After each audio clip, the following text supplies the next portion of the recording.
Welcome, everyone. The room begins to fill up. I just wanted to the opportunity to hop into the chat. Feel free to introduce yourself, say hi to myself, to our guest this week, and to each other. And let us know where you're joining us from. And if you're a teacher, I'd love to know what it is you're teaching, who you're teaching, where you're teaching. Welcome, Doug. Welcome, Susie. Good to see familiar names in the chat. I think we've got some new folks as well registered today, so I'm looking forward to seeing everybody who ends up joining us from all over. Oh, awesome. All over the place. Thank you all for being here. And for those of you joining us late in the evening, as always, we appreciate it.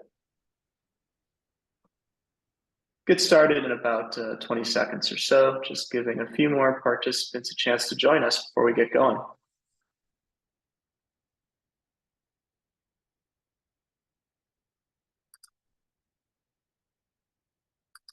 I'm afraid we might have just lost Deborah. Hopefully she'll be rejoining us in a minute. She was just with us, so hopefully she's back on. Always potential for internet trouble, so I'm sure she'll rejoin us any minute now. But while we're waiting, I will get us started. Just wanted to say hi and welcome everybody to our webinar today, Liberator and a Spy. We're excited to welcome back all of our experienced Echoes and Reflections educators and those of you who are joining us for the first time. My name's Jake. I'll be your behind the scenes support should you need it during our program. If any technical difficulties, please do let me know through the chat function. Any questions during the presentation, please go ahead and ask through the chat or the Q&A functions. We'll do our best to answer them at the end. And we do ask that you keep your questions relevant to the presentation and as always respectful to your fellow attendees. As just said, speaking of technical difficulties, our guest Deborah Levine was just on and she's just fallen off of the panelists. So we're going to give her a minute to hopefully reconnect before we get started. But I guess I can read her bio while we're waiting. That's a good idea, I think. Deborah is the editor-in-chief of the American Diversity Report. She's an award-winning author of 18 books and a Forbes magazine diversity and inclusion trailblazer. She served as a speaker, consultant, and coach to nonprofits, government agencies, corporations, and universities. Her diversity work began in childhood in Bermuda as the granddaughter of one of its founding 400 and the only Jewish family to have lived on the island for 4 generations. She's also a Holocaust educator and a former executive with Jewish Federations, American Jewish Committee, AJC, and DuPage Chicago Interfaith Resource Network. Deborah is also a cognitive diversity inventor, and she uses the neuroscience of storytelling, emotional metrics, and decision optimization. Given her pioneering work as an IT office manager in the 80s, interfaith organizing founder in the 1990s, FBI security trainer in Tulsa after the Oklahoma City bombing, women's advocacy organizer in 2000, and inventor of the cognitive diversity system, Deborah has more than 33 years, 3 decades of experience as a change maker for a diverse world in challenging times. Here we are. All right, how's that? Hey, we did it. Hey. Wonderful. Oh my Okay, gosh. so Deborah, just means we're going to have to move a little bit faster. I apologize. I hope you're okay with that. So be it. This is life. All right, and we've introed you. Yes. Read your bio. You are good to go. So I'm just going to turn it over to you in the interest of time. Thank you. And I will go through the slides. I'll tell you when to go to the next one. And we'll start off with these photos of my father, both for the documentary Untold Stories of a World War II Liberator and the teaching guide that goes with it. And I want to share with you that this documentary was originally a radio theater, audio only, and then Jewish Life TV mentored me to help make it into a documentary that was broadcast across the world. I am so inspired by my father's stories. I will share with you, he did not talk about this when we were growing up. I did find this photograph of him, and I asked him, Daddy, you were in the military in the war. And mind you, I was just a kid. So I said to him, did you kill anybody, Daddy? And he said, no, but I slapped somebody once. What? What did you slap him for? And he said, he told me that the only thing he was sorry about in the war, he was a German Nazi, was that Hitler hadn't killed more Jews. So I stopped asking questions at that point because I couldn't handle it. And he didn't say much more, but he put books into our and my bedroom for me to read, including the Diary of Anne Frank. And when I asked him what happened to Anne, all he said was, she died and marched off. End of conversation. But I'm very fortunate, right, that towards the end of his life, he decided to share his stories with me and his letters, which he kept hidden away in a file cabinet in the back of his closet. And so I made them into this documentary, and you will be able to enjoy his letters, my mother's love letters to him during the war, and the letters of a Holocaust Polish survivor that were sent to me to include in the documentary. And so I will start, though, with the beginning back in Bermuda. Next slide. Right? Bermuda is actually the scenario of Shakespeare's The Tempest, where the magician Prospero was, and we felt the magic of the island always. In fact, I am part of the only Jewish family to have lived on the island for 4 generations. Right?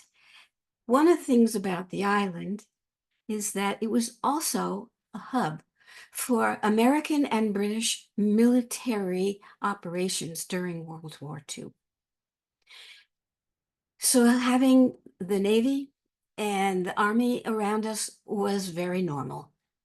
My grandfather helped not only the Jewish personnel get housing, he was a realtor, but also Holocaust survivors who came through Bermuda on the way to the America at the end of the war. And it was wonderful to hear these stories.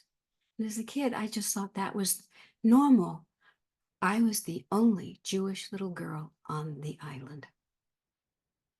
So it was amazing that during the war, my grandparents sent their daughters, and my mother was one of them, to America for safety. And Mom went to Radcliffe, Harvard, where she met my dad, and they married. And it was during the war. And they have never, ever really talked about what the war meant to them till much later. But my dad was an archivist, and he kept papers from that time. And I'd like to share with you one of the things that he kept. It is from 1941. It's the commencement speech at Harvard from the Supreme Court Justice Felix Frankfurter. He was a Jew from Austria originally, and he understood the history of what was happening as the war unfolded. And this is what he had to say. Never before, I believe, have college commencements been so appropriate to the times, nor symbolic of all that we hold dear. For events compel us to reconsider the significance of our history, circumstances which even the most ostrich-like can no longer disregard. Challenge the worth of our past, the validity of the faith that founded this nation, and our power to vindicate it. And so he kept that to remind us that it is ongoing, that we must, right, vindicate it. Now, just on a personal note, I will share with you that one of the memories of that day was from my grandmother, who met Felix Frankfurter and mistakenly called him Mr. Hamburger. And we laughed about that for the rest of our lives. So sometimes memories come and go in different ways. We turn to the next slide, and you'll see the Radcliffe Harvard that my father and my mother and the grandparents were so enamored of. So much so, they sent me to Radcliffe also many years later. So let's take another look at the next slide. And you'll see again my father in his uniform and my mom with her beautiful smile. Right? And students will be surprised that after graduation, my father couldn't be drafted, as most gentlemen were, and he couldn't even enlist because he was too skinny. He didn't make the weight required. So he got jobs that weren't very good because there weren't many available. He was a door-to-door salesman for Hoover vacuums, and he was terrible at it. So he went on a diet of milkshakes and bananas and finally made the weight required and enlisted, right? And he headed out to boot camp in Battle Creek, Michigan, where he began training for the military police. I've always been fascinated that they chose him for that. They didn't know him as well as we did, but they did know him. And he described the experience at Camp Custer as brutal physically, but he was never again in the same excellent shape, right? And he rented an old attic room for my mom. Her name was Estelle. And she got a job teaching elementary school, which she loved and did for the rest of her life. But then he got a call. Next slide.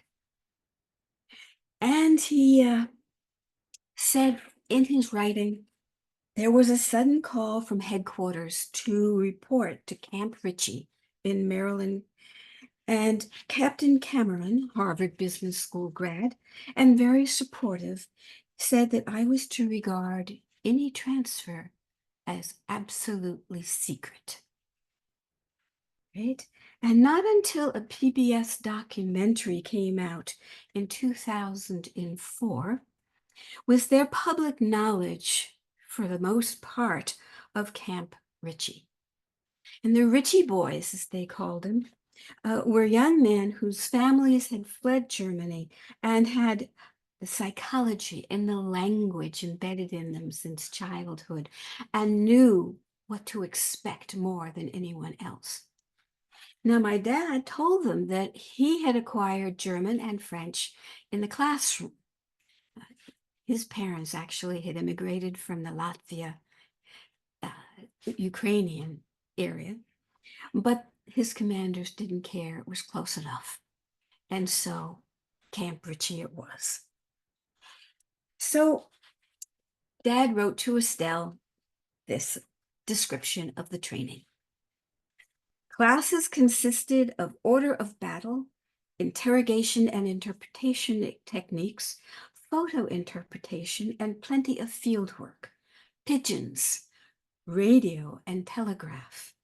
There were lectures on military information and a tough 2-day exercise problem, which I gratefully managed to survive.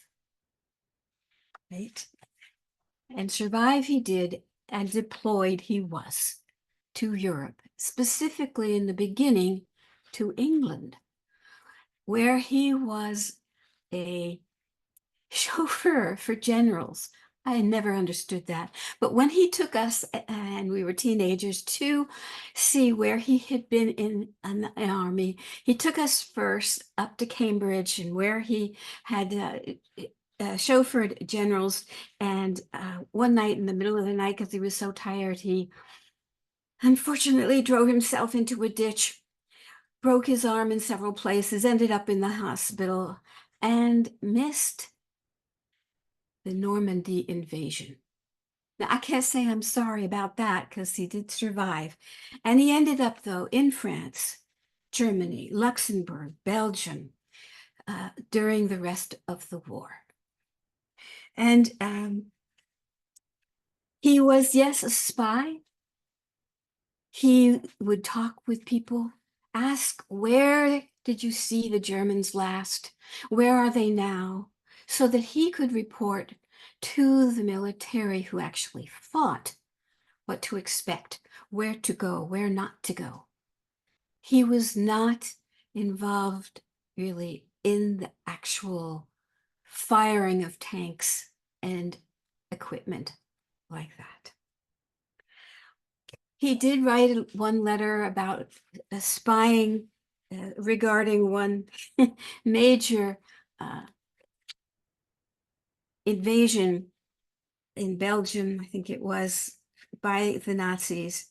And he wrote my mother, he said, "I'm all right, dear. Please don't worry, because I ran really, really fast," and hoping that he could calm my mother down. They were so sweet in those letters, right?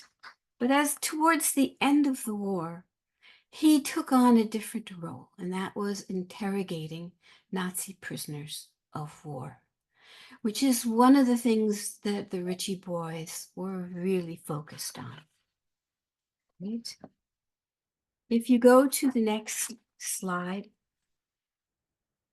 right? Right? You'll see all of the troops marching through various parts of Europe. And one of the things that they found were various concentration camps. And he wrote in his letter to Estelle, "Some of them I've been able to see. They are incredible. One cannot convey the right smell and the impression made by 2,000 or 3,000 starved corpses, or the inexhaustible hungry eyes of still alive Jews and Russians, Poles and French. Be sure of one thing: terror in the Middle Ages was child's play compared to this." Next slide, please.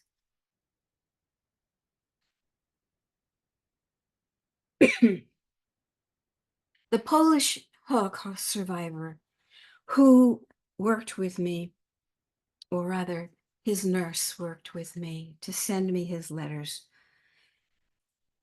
will be quite visible in the documentary. And one of the things that he wrote was, "When we arrived at the labor camp in 1942, we were divided into groups, and these groups were assigned to munition factories. Life in the camp was hardly bearable because daily the Germans would remove a few people and shoot them. We never knew who would be next. In 1943, there was an epidemic of typhus in the camp. The Germans did not treat those who were afflicted. They shot them."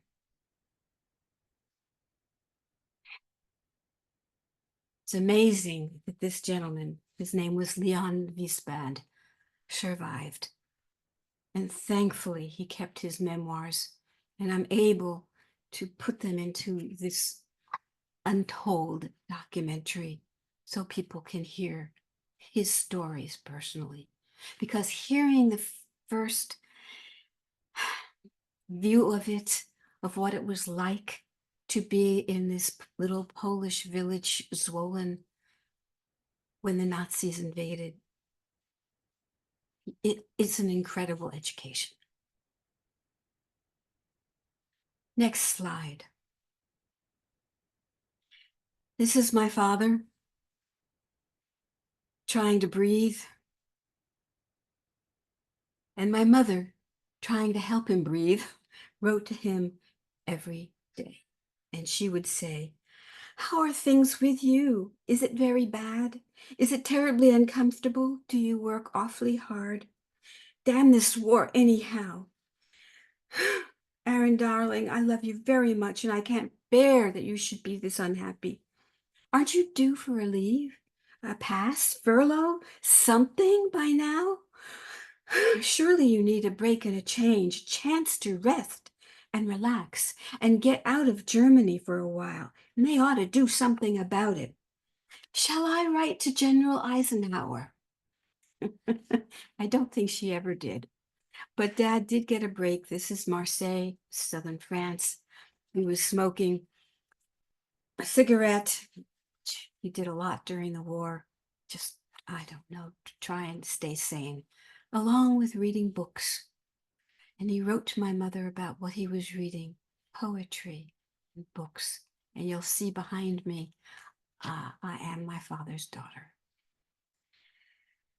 So what did he do? Let's look at the next slide. And it's a letter to Mom, handwritten, right? And it's like many of the letters he wrote to her. And he said, I have talked to enough Germans in the past month to fill a good-sized section of Milwaukee, and all types, army generals and SA paramilitary bums like stormtroopers and brown shirts, miners and artists, professors, solid farmers and crafty businessmen, children, octogenarians, and spies.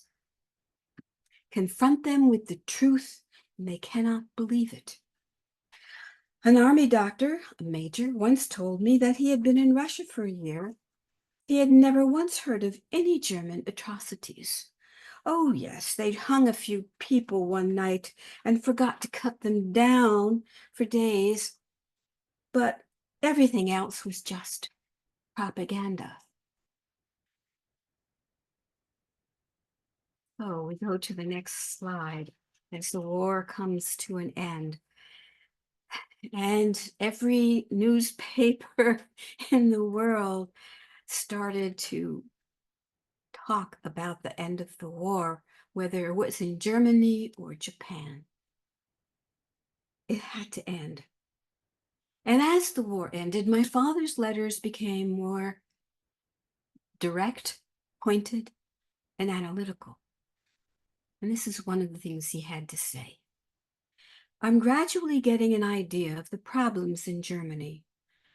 A large part of the population never belonged to the Nazi Party, but 99.9% blame Hitler only for losing the war.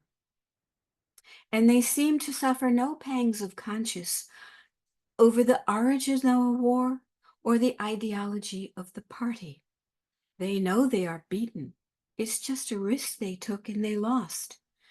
They have no questions over the misery they brought to millions and hardly consider them, the victims, as human as themselves.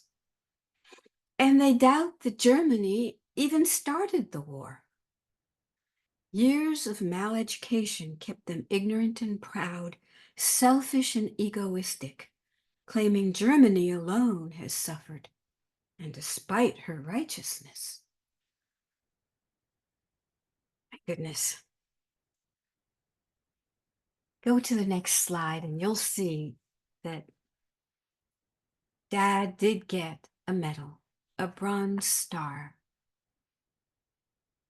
in support of active combat operations as officer in charge of Military Intelligence Team number 402G. It's a translation team. And you would think that my father might have bragged about receiving this medal as we were growing up. Never. And he wrote to Estelle that he was just doing his job. And years later, when I found the photo and asked about it, he told me, well, they had all these medals. They didn't know who to give it out to. They'd given it to everybody. He had some left over, so they gave me one too. Right? And students need to understand that humility was a frequent trait of wartime heroes. And Dad was always like that. And he wanted to know what he was going to do next. He wrote to Estelle, next slide, please. Now things are getting near the end. I'm thinking or trying to think what to do. Maybe civil service, but unless it's really good, I'm not interested. The State Department, a little iffy. Maybe I go into business. But whatever I do, darling, be quite positive that it will be full accord of us both and with plenty of ambition and enthusiasm.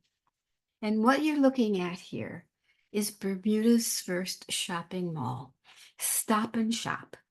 And it was built in part by my grandfather, and my father was part of the process. It was unusual in those days in that it was located between the white and black communities, so both could go and shop there. So my dad decided to have a career in retail. But he also decided to move us back, right, to America, where we would be with a Jewish community. And I wouldn't be the only Jewish little girl. And so we went to Long Island. You know what it's like for a little girl to go from the 24 square miles of Bermuda, British colony, which didn't make cars legal for civilians till 1948, to New York, Long Island, not far out of New York City. Yeah, pretty much interesting and what we call a polyglot for young people who are exposed to different cultures very young. But it was during those years in America that we started to learn about Dad. If we go to the next slide, this is Dad many, many years later. After he retired from retail work, he became the chief financial officer of the American Jewish Archives in Cincinnati. And here he is getting sort of an award from the Ohio Senior Citizens Council. And he is definitely at peace. But he decided that he wanted to make sure that history would be preserved and honored. And is his role, not only in being the chief financial officer, but having a role in creating the American Jewish Archives along with the Rabbi Marcus. He was determined. Yes, in his spare time, I know that doesn't sound like it's much, but he taught poetry because poetry had kept him sane during the war, and it was always something that he would do. In his honor, right, I decided, in his honor and my mother's, to go into what we call the Jewish civil service. And if you look at the next slide, right, you'll see that I coordinated the 1990 National Workshop on Christian-Jewish Relations. You'll see the back of my head. I wasn't gray then. You'll also see Cardinal Bernardine, and you'll see Cardinal Villebrands. Now, for those of you who are not familiar with Cardinal Villebrands, okay, he was part of the Second Vatican Council in the 1960s, which produced the Nostra Aetate document distancing the church from preaching the concept of Jewish deicide, the killing of Jesus. About a decade later, Villebrands oversaw the creation of guidelines for implementing Nostra Aetate, which helps solidify that Judaism had an ongoing covenant with the divine. It rejected centuries-old conspiracy theories that Hitler had promoted, including how Jews were children of Satan and whose blood contaminated Christian communities. And there he is. By the way, he's a real sweetheart, as was Bernadine. It was a pleasure to work with him. We go to the next slide. It's also about that workshop. And what you're looking at here, that's me on the far right, and the gentleman standing next to me, his name is Jan Niemöller. He is the son of Martin Niemöller, who's a Lutheran pastor and someone who was an objector, an activist against Hitler. Students need to know about Niemöller. Jan, who is now passed, carried on his father's work. And the students, as I said, need to know about it and the famous poem that Martin Niemöller wrote. First they came for the communists, and I did not speak out because I was not a communist. Then they came for the socialists, and I did not speak out because I was not a socialist. Then they came for the trade unionists, and I did not speak out because I was not a trade unionist. Then they came for the Jews, and I did not speak out because I was not a Jew.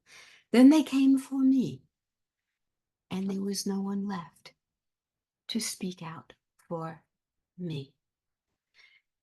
It's a lesson in do not be silent.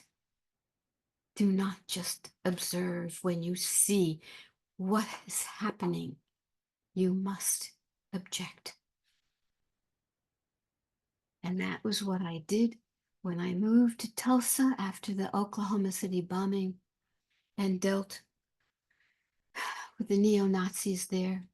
Was trained by the FBI in protecting the Jewish community.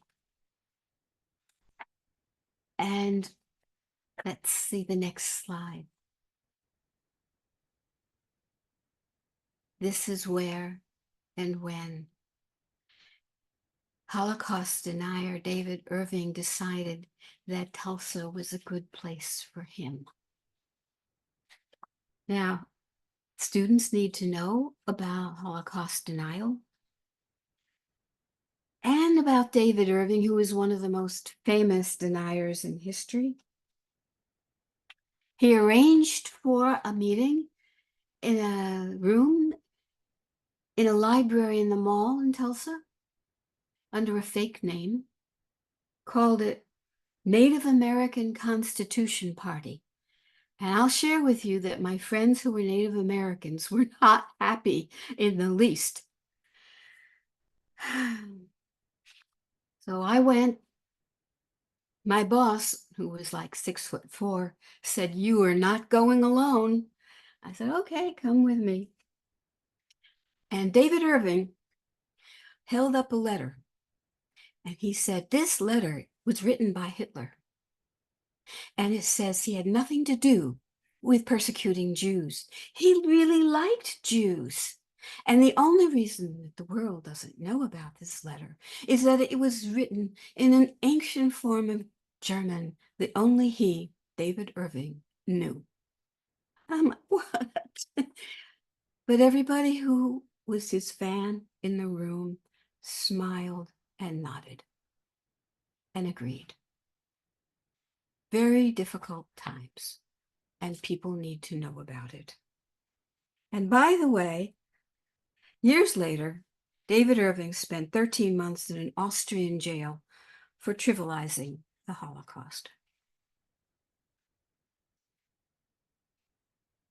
And some years later, he actually made money taking people on tours through Auschwitz. Yeah. So we go and look at the next slide, where I am in Israel planting a tree in my father's honor.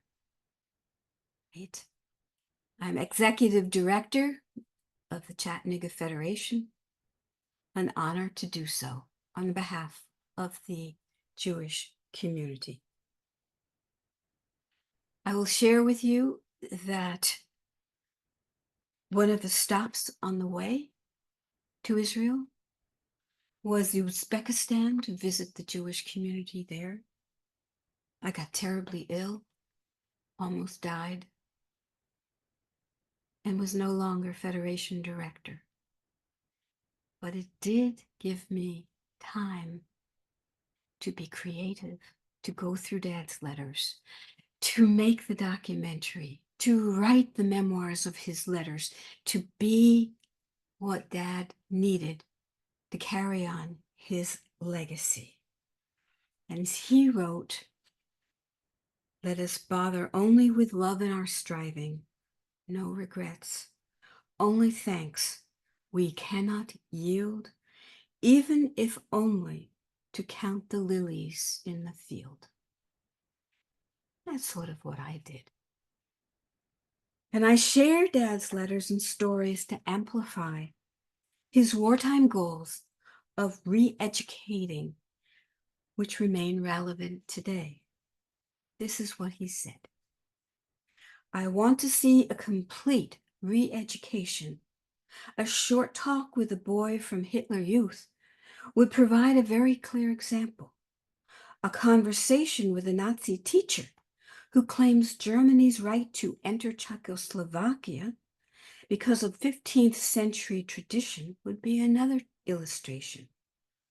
Well, we could remove the Nazis, make an attempt for re-education, in which incidentally we better succeed, but we have to go deeper, also to the cause of this war, the cause of Nazism.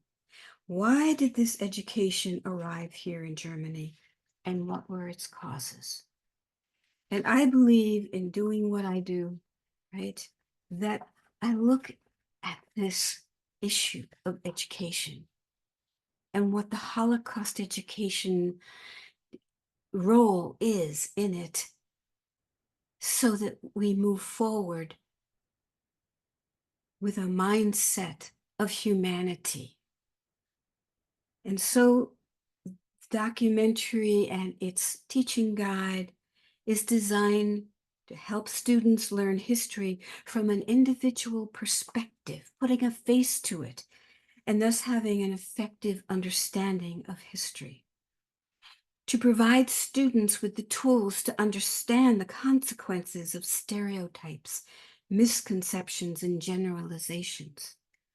To introduce students to new perspectives on history while sensitizing them to the distinction between fact and opinion, and teach students about the long-term ramifications of the Holocaust and its extreme persecution. And that is what this is all about, so that we can take my father's experience and his legacy and make it, as they say in the military, carry on. Thank you. These are the memoirs. The books are available on Amazon, and you'll see many of the letters and stories that go into the documentary. So you have some choices of resources to use.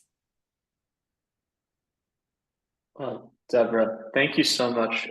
First of all, I apologize again, everyone, but thank you all for your patience while we made sure that Deborah could rejoin us. I'm so glad that you were able to, because I always love to hear an experience of somebody who was there that I had not heard before. And so the opportunity to be with you and to hear your father's story and to gather these resources that you've created are so important. You know, before the call started, you and I were talking about my grandfather who also served in the Army during World War II. And, you know, I never really had an opportunity to talk with him. I was 15 when he passed, but, you know, he didn't want to talk about it. And a lot of these men and women didn't. And it really wasn't until the 90s you got this, large part thanks to Steven Spielberg and Tom Hanks and their efforts to get this revival of, we have to hear these stories, and we have to, and that's when you start to get this motivation for folks who were there, to share their stories as liberators. So thank you for that. I did want to ask you, you mentioned when you started working on the documentary and also writing, but how long had that been an inkling in your mind? When did you start to think, I might want to share Dad's stories? Hmm. So when I was in Tulsa, Oklahoma, it was the first time that I had heard Dad talk about this. I told him, Dad, one of my roles as the community and media person here is I have to prepare Holocaust survivors to speak to the media because the Spielberg movie had just come out and they wanted to actually comment on it. And I said, do you know that these survivors have never even told their families their stories? And Dad says to me, well, I never told you mine either. And excuse me? And that combined with the FBI training me, had him hop on a plane from Cincinnati and come out to Tulsa. And I arranged for him to do a radio show interview about what he had done. And by the way, it is up on my website, American Diversity Report, under The Liberator's Daughter. That's the name of the first memoir. And people can hear him himself. So that kind of stirred me up, and I started asking for the letters, started to write. Very difficult to read those letters, let me tell you. It took years before I published that first book. Also wanted to ask you, you mentioned that was difficult, but what were some of the challenges that you ran into when you were working on Untold, working on the documentary? On the documentary, um, Yes. well, I had to choose. What is it that is most vital for people in terms of education, history, because I couldn't put two books and more into one hour-long documentary. And so piecing it together was very time-consuming and difficult. I am so grateful to Jewish Life TV for helping me with the graphics, and I'm grateful to my cousin Michael Levine, my dad's nephew, who is a composer in Hollywood, for composing the music to it, and for all the actors and the director of the radio show, which gave me the um, the audio to go with it. Sure. Wanted to ask you as well. You mentioned your dad taking you, I believe you mentioned, back to Europe to see where he Yes.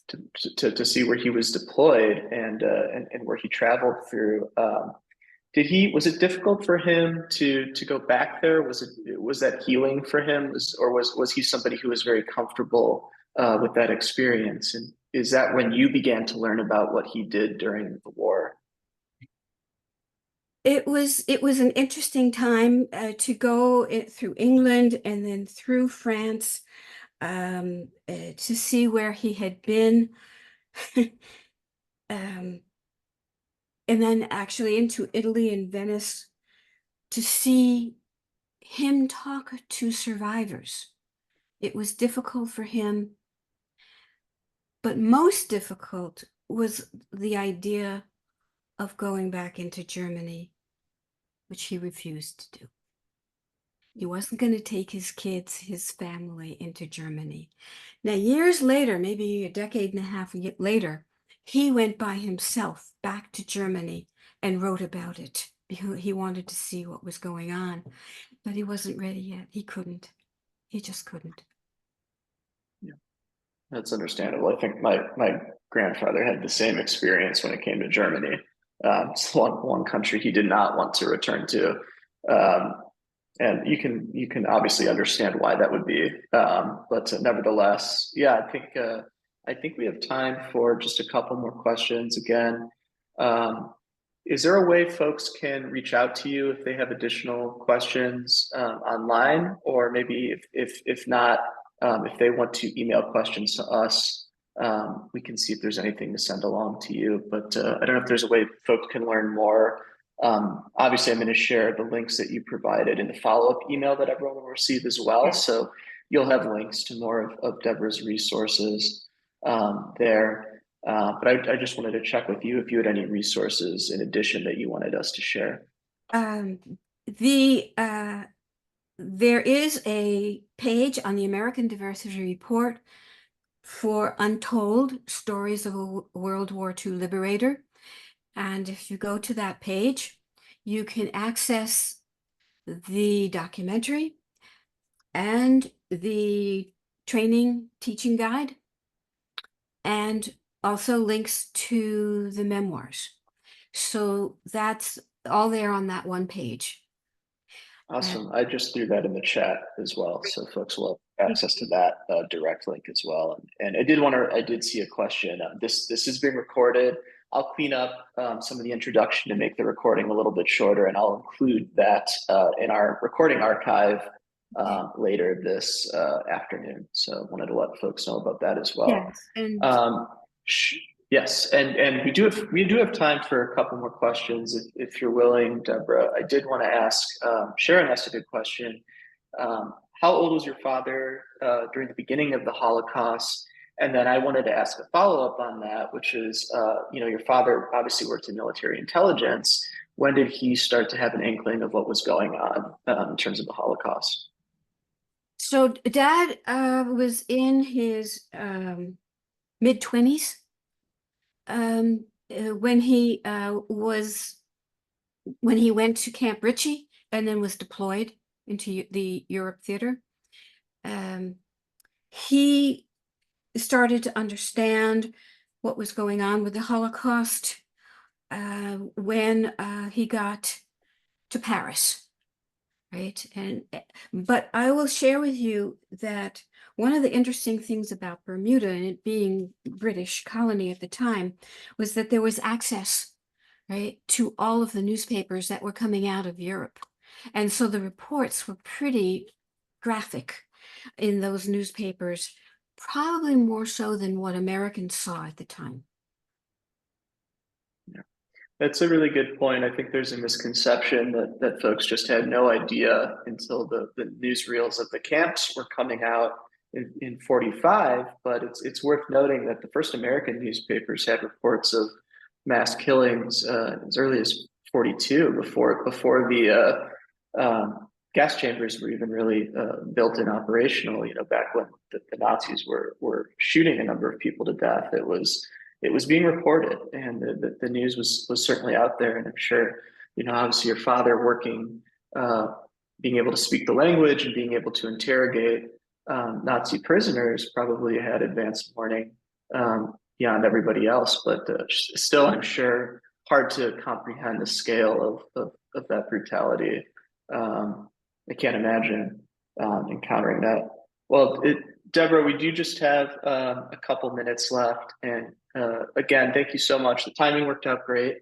I hope we didn't rush you too much. No, and But I would love to wrap up with one thing, and that is when my dad liberated the camp called Nordhausen.